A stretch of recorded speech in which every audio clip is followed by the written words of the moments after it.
Hello everyone, welcome to Raksha academy. मैं सौम्य चतुर्वेदी एक बार फिर हाजिर हूं आप सभी के सामने एक नए लेक्चर के साथ, एक नई उम्मीद के साथ, जिसका नाम है संविधान सभा पार्ट 2। पार्ट 1 इससे पहले हम देख चुके हैं, उसमें ऑलरेडी हमने 10 क्वेश्चंस देखे थे। आशा करता हूं वो क्वेश्चंस आपको अच्छे लगेंगे। एक तो वैसे भी संविधान सभा जो है वो अच्छा इंटरेस्टिंग टॉपिक है, इवन पॉलिटी ही अच्छी टॉपिक है, इंटरेस्टिंग सब्जेक्ट है। ठीक है। और मैंने पहले ही बोला था कि एक क्वेश्चन को हम तब तक नहीं छोड़ेंगे जब तक कि उसके पूरे क्वेश्चंस कवर नहीं कर लेंगे। सिर्फ खाना पूर्ति नहीं करनी है कि 10 प्रश्न दे दिए और आगे बढ़ गए, ऐसा नहीं करना। हमें बहुत अच्छे से ही पढ़ना है। ठीक है। और अगर जो महानुभाव ये सोचते हैं कि अगर वो पीडीएफ देखकर ही पूरे ऑब्जेक्टिव, पूरे तथ्य, पूरे फैक्ट कवर कर लेंगे, तो बिल्कुल गलत सोचते हैं। क्योंकि एक ऑब्जेक्ट से मैं 2 ऑब्जेक्ट और 3 ऑब्जेक्ट तो निकाल ही देता हूं, यानी कि तथ्य तो मैं बता ही देता हूं। इसीलिए पीडीएफ तो देखना ही देखना है, साथ में वीडियो भी देखना है, और एक बार नहीं देखनी। जितने टाइम भी आपको टाइम मिले आप ऑब्जेक्टिव की वीडियो खोल के बैठ जाओ। भले ही उसको 2.0 में चला लो, 1.75 में चला लो, 1.25 में चला लो, वो मंजूर है, लेकिन देखो उसको एटलीस्ट। इसमें मेरे व्यूज नहीं बढ़ेंगे आपको बार बार देखने से, आपकी ही उसमें तैयारी होगी। और लास्ट लेक्चर में मैंने आपसे आपसे प्रश्न पूछा था एक, ठीक है, उद्देश्य प्रस्ताव से रिलेटेड। वो प्रश्न था आपका, क्या था? उद्देश्य प्रस्ताव से रिलेटेड वो आपका प्रश्न था, और काफी सारे लोगों ने उसका सही उत्तर दिया था। अच्छा लगा ये जानकर कि आप लोग अच्छी प्रिपरेशन कर रहे हैं। इवन लाइव चैट में भी जब जल्दी जल्दी आंसर देते हैं तो ऐसा लगता है कि यार आप लोग बहुत जल्दी से तैयार हो रहे हैं प्रीलिम्स के लिए। और 10 प्रश्न देने का रीजन ही सिर्फ एक है कि आप अगर इकट्ठे 40-50 प्रश्न एक साथ सॉल्व करने लग गए एक टॉपिक के, तो आपके पास आपके भी तो काम है ना। आपको अपना भी तो पढ़ना है, कहीं ना कहीं आप दूसरे सब्जेक्ट भी पढ़ रहे होंगे, दूसरी यूनिट्स भी पढ़ रहे होंगे। तो 10 प्रश्न इसलिए दे रहा हूं, जैसे ही आगे बढ़ेंगे हम, ऐसा लगेगा कि डिमांड और है और ज्यादा हमें प्रश्न देने चाहिए, तो हम और ज्यादा प्रश्न आपको देने लग जाएंगे। लेकिन अभी सिर्फ 10 ही प्रश्न पढ़ने हैं। ठीक है। मैंने पूछा था उद्देश्य प्रस्ताव कब प्रस्तुत किया गया। उद्देश्य प्रस्ताव कब प्रस्तुत किया गया, तो इसकी जो सही डेट थी वो थी 13 दिसंबर 1946। और दूसरा पूछा था कि उद्देश्य प्रस्ताव कब पारित हुआ, तो इसकी जो सही डेट थी वो थी 22 जनवरी 1947। कब थी? 22 जनवरी 1947 को ये पारित हुआ था, और 13 दिसंबर 1946 को ये प्रस्तुत किया गया था।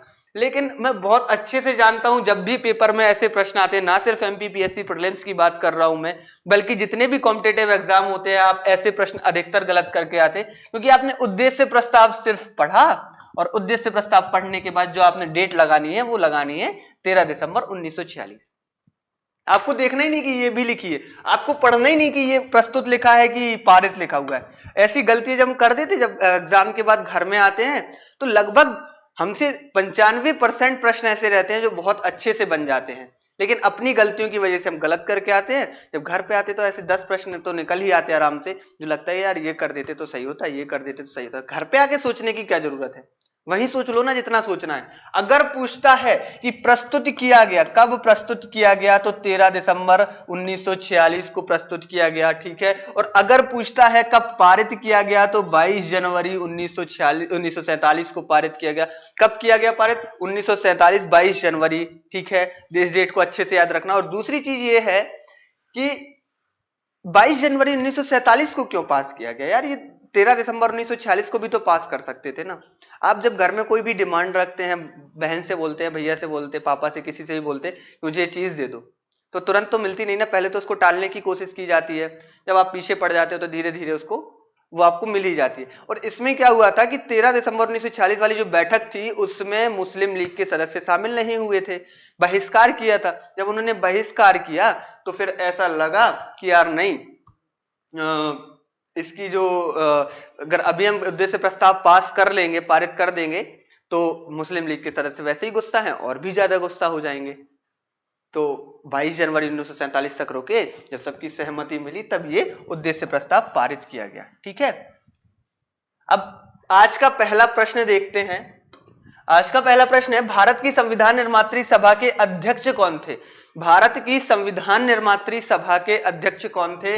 ऑप्शन बढ़ के सुनाता हूं, Shri Iyer, B R Ambedkar, doctor Rajendra Prasad, या फिर पंडित जवाहरलाल नेहरू। इसका सही उत्तर क्या होगा? इसका सही उत्तर लगभग सभी लोगों को पता है, संविधान निर्मात्री सभा हो, ठीक है, संविधान के स्थायी अध्यक्ष हों या संविधान के अध्यक्ष हों, तो सबके लिए आंसर क्या होगा? डॉक्टर राजेंद्र प्रसाद। इसका सही उत्तर होगा डॉक्टर राजेंद्र प्रसाद संविधान निर्मात्री सभा के अध्यक्ष थे। इसको याद रखिएगा, ये ना देखें कि प्रश्न सरल है प्रश्न कठिन है। कठिन प्रश्न भी लेके आऊंगा, इतना भी मत हड़बड़ाना कि सर इतने सरल सरल प्रश्न आप पूछ रहे हो, वो भी लेके आऊंगा। ठीक है, संविधान सभा का प्रारूप तैयार किया गया था। संविधान सभा का प्रारूप तैयार किया गया था, कब किया गया था? या फिर इसमें पूछा है प्रारूप तैयार किया गया था तो नाम लिखा हुआ है, तो इसका मतलब है किसने तैयार, किस व्यक्ति ने तैयार किया था। संविधान सभा के प्रारूप तैयार के लिए मैं ऑप्शन पढ़ता हूं, के.एम. मुंशी द्वारा, बी.एन. राव द्वारा, या फिर बी.आर. अंबेडकर द्वारा, या फिर के. संथानम द्वारा। किसके द्वारा संविधान सभा का प्रारूप तैयार किया गया था? वैसे आप प्रारूप का नाम सुनते ही सबके दिमाग में सबसे पहला ऑप्शन तो यही वाला आता है, B R. Ambedkar, doctor B R. Ambedkar. आना भी चाहिए, लेकिन जो इसका सही उत्तर है वो बी.एन. राव है। ठीक है, बी.एन. राव, बेनेगल नरसिम्हा राव ने ही संविधान सभा का प्रारूप तैयार किया था। किसने किया था? बेनेगल नरसिम्हा राव ने संविधान सभा का प्रारूप तैयार किया था। हालांकि आपको ऐसा लग सकता है बी.एन. राव का नाम बार बार संविधान सभा में देखकर कि संविधान सभा के अध्यक्ष रहे होंगे, लेकिन अगर ऐसा लगता है तो आप बिल्कुल गलत है, क्योंकि बी.एन. राव संविधान सभा के सदस्य नहीं रहे। ये कौन थे? ये कानून के अच्छे जानकार थे, ये विधि वेत्ता थे। इतने अच्छे जानकार थे कि इन्होंने संविधान सभा का सदस्य बनने से अच्छा ये निःशुल्क सेवाएं संविधान सभा में अपनी दिया करते थे। ठीक है, और इनके लिए एक और अगर प्रश्न कभी आ जाए कि जो अंतरराष्ट्रीय न्यायालय हैं, अंतरराष्ट्रीय न्यायालय में भारत की ओर से जितने भी जज रहे हैं, जितने भी न्यायाधीश रहे हैं, उनमें से जो पहले न्यायाधीश थे वो बी.एन. राव थे। बी.एन. राव कौन थे? पहले न्यायाधीश थे भारतीय अंतरराष्ट्रीय न्यायालय में। भारत की ओर से जो प्रथम जज हैं वो बी.एन. राव हैं। ठीक है, बेनेगल नरसिम्हा राव, याद रखिएगा। बहुत इवन वर्मा का जो कानून है, वर्मा का जो संविधान है, उसको बनाने में भी बी.एन. राव का बहुत बड़ा हाथ है, मतलब बहुत ज्यादा इन्होंने उसकी मदद की है, वर्मा की। अगला प्रश्न देखें, भारत के संविधान सभा के अंतिम बैठक की सही तिथि को बताइए। भारत के संविधान सभा की अंतिम बैठक की सही तिथि को समझाइए या बताइए। ऑप्शन पढ़ के सुना रहा हूं, 24 जनवरी 1950, 25 जनवरी 1950, 26 नवंबर 1949 और 25 दिसंबर 1949। इस दिन दो काम हुए थे। 24 जनवरी 1950 इसकी जो बैठक है वो अंतिम बैठक थी, मैंने बोल ही दिया फ्लो में। 24 जनवरी 1950 की जो बैठक थी उस दिन दो काम हुए थे। कौन कौन से हुए थे? 24 जनवरी 1950 एक तो क्या था कि संविधान सभा पर हस्ताक्षर किए थे। कितने लोगों ने? 284 लोगों ने। संविधान पर 284 लोगों ने हस्ताक्षर किए थे अगर देखा जाए। और 284 में से, मैं ये प्रश्न तो नहीं बनेगा, 284 में से जो पहले व्यक्ति थे वो पंडित नेहरू थे। Pandit Nehru was the first जिसने संविधान सभा पर हस्ताक्षर किए थे, पहले व्यक्ति थे। और देखें तो भारत के जो राष्ट्रपति थे राजेंद्र प्रसाद पहले राष्ट्रपति थे। ठीक है, और ये पहले प्रधानमंत्री थे। तो ये अंतिम व्यक्ति थे, ये अंतिम व्यक्ति थे जिन्होंने संविधान पर हस्ताक्षर किए थे। जरूरी नहीं है कि जो प्रश्न पेपर में आए, जो हमें ऑब्जेक्ट सॉल्व करने हैं वही। ये इसलिए बता दिया कि इससे रिलेट करके कहीं ना कहीं आप इस चीज को याद रख पाओ। 284 व्यक्तियों ने साइन किए थे। 284 में से पहले थे पंडित नेहरू और सबसे लास्ट थे, सबसे अंतिम थे राजेंद्र प्रसाद। ठीक है, और दूसरा काम भी हुआ था, राजेंद्र प्रसाद को देश का पहला राष्ट्रपति भी निर्वाचित किया गया था। निर्वाचित क्यों किया गया था? निर्वाचित शब्द का इस्तेमाल इसलिए किया गया है क्योंकि संविधान सभा ने ऐसा साफ ऑर्डर निकाला था कि जिसको भी इस पद के फॉर्म भरने हैं, जिसको भी राष्ट्रपति का पद चाहिए है, वो अपने अपने फॉर्म दाखिल करे, नामांकन भरे। तो किसी का भी नामांकन नहीं आया था, सिर्फ और सिर्फ राजेंद्र प्रसाद का ही नामांकन आया था। इसलिए जिसे हम बोलते हैं निर्विरोध, ये निर्विरोध बने थे भारत के राष्ट्रपति, ये निर्विरोध जीते थे भारत के राष्ट्रपति। भारत के पहले राष्ट्रपति कौन थे? राजेंद्र प्रसाद। कहां के थे? बिहार के थे, याद रखिएगा। अगला प्रश्न देखें, ये तो देख लिया 24 जनवरी 1950 है इसकी सही date.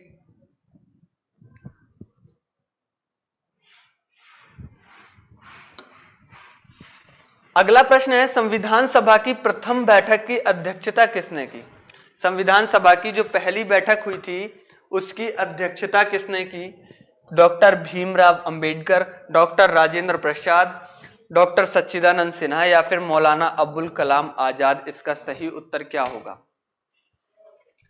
Doctor Bhimrao Ambedkar, doctor Rajendra प्रसाद, डॉक्टर सच्चिदानंद सिन्हा या फिर मौलाना अबुल कलाम आजाद? पहली बात प्रथम बैठक लिखा हुआ है। प्रथम बैठक का मतलब यह है कि प्रथम बैठक की अगर बात की गई है तो 9 दिसंबर 1946। 9 दिसंबर 1946 को तो अस्थायी अध्यक्ष थे और अस्थायी अध्यक्ष कौन थे? अपने डॉक्टर सच्चिदानंद सिन्हा थे। तो यानी कि संविधान सभा की जो प्रथम बैठक हुई थी 9 दिसंबर 1946 को, उसके जो अध्यक्ष हुए थे वो हुए थे सच्चिदानंद सिन्हा। इनको अस्थायी अध्यक्ष भी बोल सकते हैं। ये सबसे ज्यादा बुजुर्ग थे संविधान सभा में, इसीलिए इनको वहां पर रखा गया था अस्थायी अध्यक्ष के रूप में। अब चले अगले प्रश्न पे। अगला प्रश्न है संविधान सभा की प्रथम बैठक कुल कितनी, प्रथम बैठक में कर लीजिएगा, संविधान सभा की प्रथम बैठक में कुल कितनी महिलाएं थी? ये भी ऐसा प्रश्न है जिसमें आप बिल्कुल कंफ्यूज हो सकते हैं, बिल्कुल गलत करके आ सकते हैं। 100 में से 80 बच्चे तो गलत करके आएंगे इसको, ठीक है। पहला ऑप्शन 9, दूसरा ऑप्शन 10, तीसरा ऑप्शन 15 और चौथा ऑप्शन है 12। इसका सही उत्तर क्या होगा? 9 संविधान सभा की प्रथम बैठक में कुल कितनी महिलाएं शामिल हुई थी? 9, 10, 15 और 12। प्रश्न पढ़ना है और देखना है, यहां लिखा हुआ है प्रथम बैठक, ना कि यहां पर लिखा हुआ है संविधान सभा में कितनी महिलाएं थी। यहां लिखा हुआ है प्रथम बैठक में कितनी महिलाएं थी, तो प्रथम बैठक में 9 महिलाएं थी। बैठक शब्द पढ़ो, प्रथम बैठक लिखा हुआ है, प्रथम बैठक में 9 महिलाएं थी। बिल्कुल याद रखना है इस बात को, ठीक है। अब अगला जो आपका कंफ्यूजन है वो भी मैं मिटा रहा हूं अगले ही प्रश्न में। प्रश्न तो ऐसे लेके आया हूं कि आपको भी लगेगा देखकर और पढ़कर कि यार मजा आया, ठीक है। अब यहां लिखा है संविधान सभा की कुल सदस्यों में से महिलाओं की संख्या कितनी थी। यहां लिख देते संविधान सभा में महिलाओं की, कुल सदस्य भी हटा देते और लिख देते संविधान सभा में महिलाओं की संख्या कितनी है? 15, 13, 10 या 9? इसका सही उत्तर होगा 15। यानी कि संविधान सभा में जो महिलाओं की संख्या थी वो 15 थी। और अगर हम प्रथम बैठक की बात करें 9 दिसंबर 1946 की, तो उसमें जो महिलाओं की संख्या थी वो 9 थी, उसमें पूरी महिलाएं शामिल नहीं हुई थी। और एक और प्रश्न बन सकता है कि संविधान सभा की एकमात्र मुस्लिम महिला, उसमें मुस्लिम महिला थी जो, अगर बन गया तो क्या करोगे? ठीक है, इसलिए इसको लिख लो बेगम अयाज रसूल।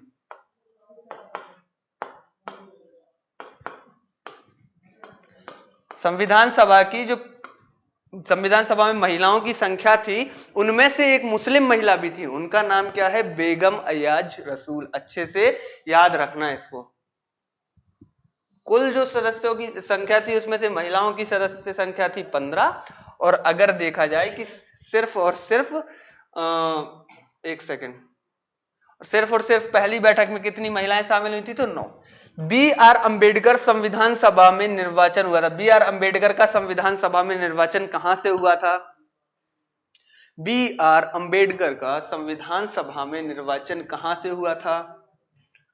बता देता हूं, ठीक है। बी आर अंबेडकर, चलो इसको छोड़ो, पहले वही ऑप्शन पढ़ ले रहे हैं ना, फिर आते हैं यहां पे। बी आर अंबेडकर का संविधान सभा में निर्वाचन कहां से हुआ था? ए पश्चिम बंगाल, ठीक है, ए क्या है? पश्चिम बंगाल। बी तत्कालीन मध्य भारत, सी बिहार या फिर डी बंबई प्रेसिडेंसी? इसका सही उत्तर क्या होगा? पश्चिम बंगाल, तत्कालीन मध्य भारत, बंबई प्रेसिडेंसी या फिर बिहार। बिहार के राजेंद्र प्रसाद थे। ये बात जो भी हम चीज पढ़े और जहां भी पढ़े, अगर वो नाम हमने कहीं पढ़ा है या वो चीज हमने पढ़ी तो उसको सोचो, रिलेट करो।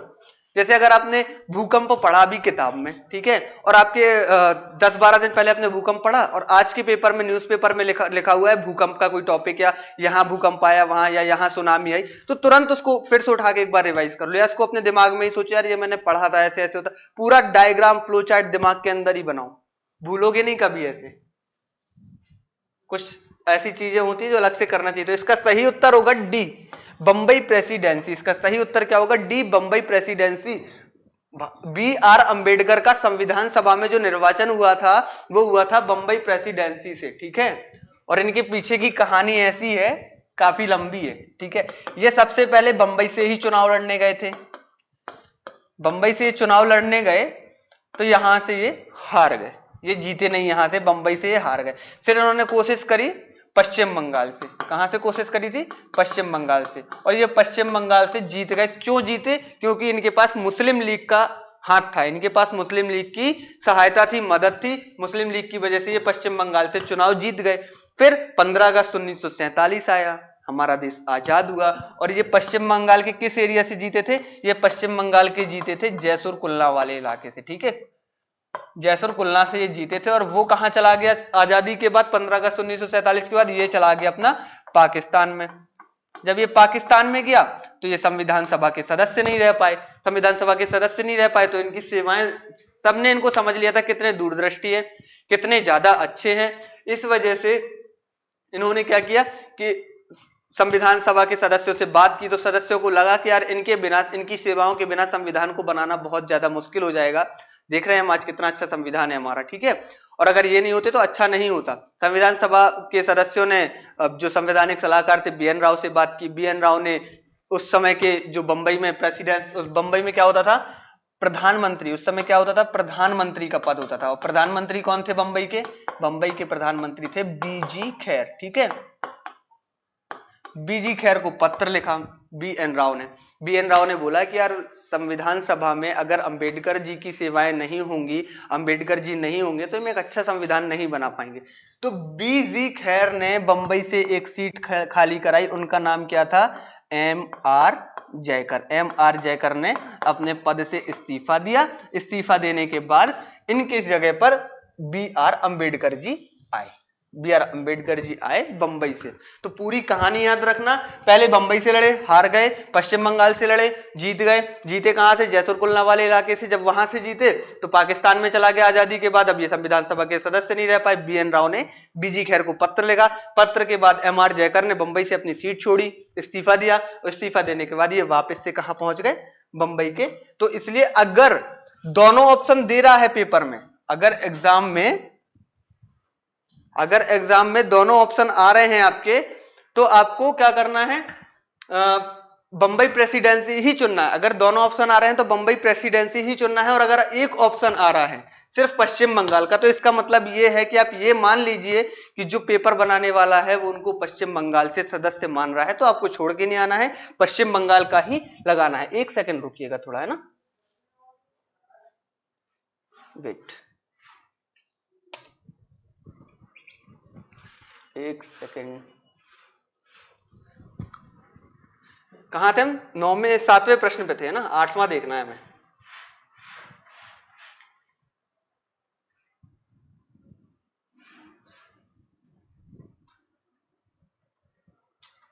आठवां प्रश्न क्या है? भारतीय संविधान कब लागू हुआ? भारतीय संविधान कब लागू हुआ? पूर्ण रूप से कब लागू हुआ? 15 अगस्त 1947, 26 जनवरी 1930, 26 जनवरी 1950 या 26 नवंबर 1949।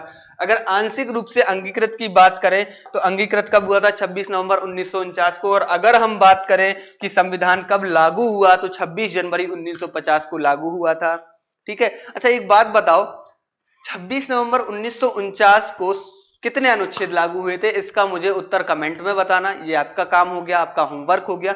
और दूसरी बात ये, 26 जनवरी 1949 को जो अनुच्छेद लागू हुए थे उनका वर्णन कहां है? अनुच्छेद 394 में ही। तो अनुच्छेद 394 में ही ये बात लिखी हुई थी कि जो बाकी का बचा हुआ संविधान है, बचे हुए अनुच्छेद हैं, वो किस दिन लागू होंगे? 26 जनवरी 1950 को लागू होंगे।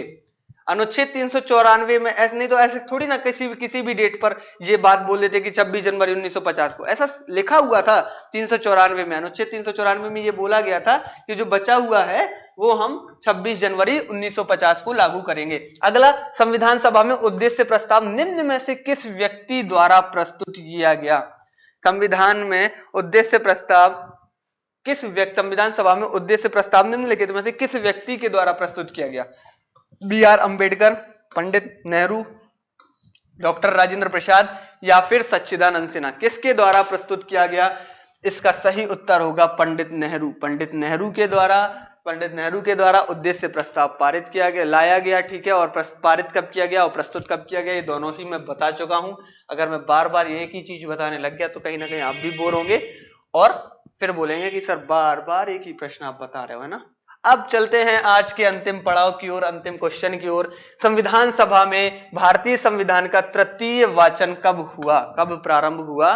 तो तृतीय वाचन कब प्रारंभ हुआ? 14 नवंबर 1949, 17 नवंबर 1949, 25 नवंबर 1948 या फिर 25 नवंबर 1949, कब लागू हुआ?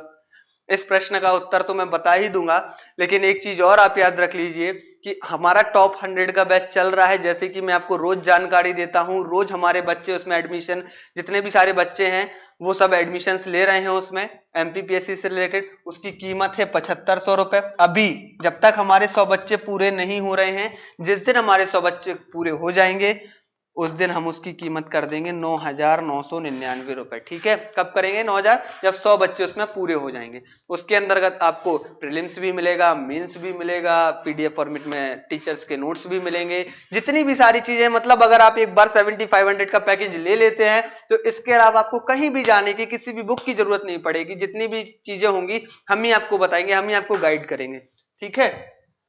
तो अब हम किस प्रश्न पे थे कि संविधान सभा में भारतीय संविधान का तृतीय वाचन कब हुआ था? उसका सही उत्तर है 17 नवंबर 1949। कब हुआ था? 17 नवंबर 1949। तो आज के हमारे 10 प्रश्न ये खत्म हुए। इनकी पीडीएफ आपको टेलीग्राम चैनल पर मिल जाएगी, लेकिन वो सिर्फ अभी ही मिलेगी। 10-12 पीडीएफ के बाद हम ये पीडीएफ टॉप 100 के बैच में डालने लगेंगे। और हाँ, प्रीलिम्स से रिलेटेड जितना भी अच्छा कंटेंट है वो सभी हमारी क्लासेस चल रही हैं। लाइक ई गवर्नेंस की क्लास हो गई, लाइक फिजिक्स की क्लास हो गई, मतलब यूनिट 7 मान लें हम, यूनिट 9 मान लें, कंप्यूटर मान लें, ठीक है। ये सारी क्लासेस हमारी चल रही है, आप यूट्यूब पे इनको देख सकते हैं। और यूट्यूब पे सिर्फ इनकी डेमो क्लासेस ही आ रही हैं। पूरी क्लासेस अगर आपको देखनी है तो आप हमारा रक्षा एकेडमी का एप्लीकेशन डाउनलोड करें, उसके अंतर्गत आपको सारी चीजें मिल जाएंगी। जैसे ही आप एप्लीकेशन डाउनलोड करेंगे हमारी टीम से आपको कोई ना कोई कॉल करेगा, आपको कुछ भी करने की जरूरत नहीं होगी। तब तक के लिए हमारे साथ बने रहिए और देखते रहिए रक्षा एकेडमी की यूट्यूब चैनल पर जितने भी वीडियोस आ रही हैं, जितनी भी सारी इंफॉर्मेटिव कंटेंट दे रहे हैं, प्लीज आप देखिए, क्योंकि उसमें मेहनत कर रहे हैं हम लोग, है ना। धन्यवाद।